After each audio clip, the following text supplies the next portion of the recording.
ધરમપુરના ધારાસભ્યને જનતાએ શીખવાડ્યું જનપ્રતિનિધિનું કામ।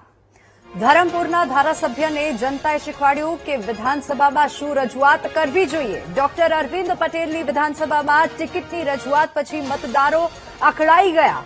વિધાનસભાનું ગૃહ પરિવાર માટે મેચની ટિકિટ માંગવા માટે નથી, મતદારે કહ્યું છે। વિધાનસભાના ગૃહમાં જનતાની સમસ્યાની રજૂઆતો થવી જોઈએ।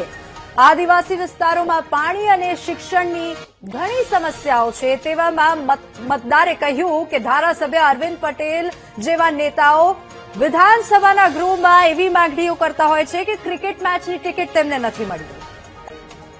આદિવાસી વિસ્તારની અંદર કેટલાઓ કામ છે, જેવી રીતે પાણીની સમસ્યા ગંભીર રીતે ચાલી રહી છે। પાણી ત્યાં પીવાનું મળતું નથી, રોડ રસ્તાના ઠેકાણા નથી, અને દરેક એવી કામની વિગત છે આદિવાસીની અંદર કે દરેક સમસ્યા, શિક્ષણનો મુદ્દો જોવા જાય તો આદિવાસીનો જમીનનો મુદ્દો જોવા જાય તો બધા ઘણા પ્રશ્નો છે। આ કે ધારાસભ્યની રીત કહેવાય, આ કે ધારાસભ્ય કહેવાય કે ખરેખર એમને વોટ આપીને ચૂંટાઈને મોકલાવ્યા તો કામ કરવા માટે મોકલાવ્યા કે ક્રિકેટ જોવા મોકલાવ્યા। આજે પીવાના પાણીની તકલીફ છે, રસ્તાઓ ખરાબ છે, સિટીમાં ગટર લાઈનો ઉભરાય છે। એ પરિસ્થિતિ હોય જેથી એ વિકાસની વાતો કરવી જોઈએ, એની જગ્યાએ આ ટિકિટની વાતો કરી રહી છે, એને અમે વખોડીએ પણ છે અને એમને પણ કહેવા માંગીએ છીએ કે ભાઈ આપણા વિસ્તારમાં ખૂબ જ વિકાસની જરૂર હોય, જેથી કરી વિકાસના તરફની વિકાસની માંગણીઓ કરે એવી અમારી ખૂબ જ આશા અને અભિષા છે।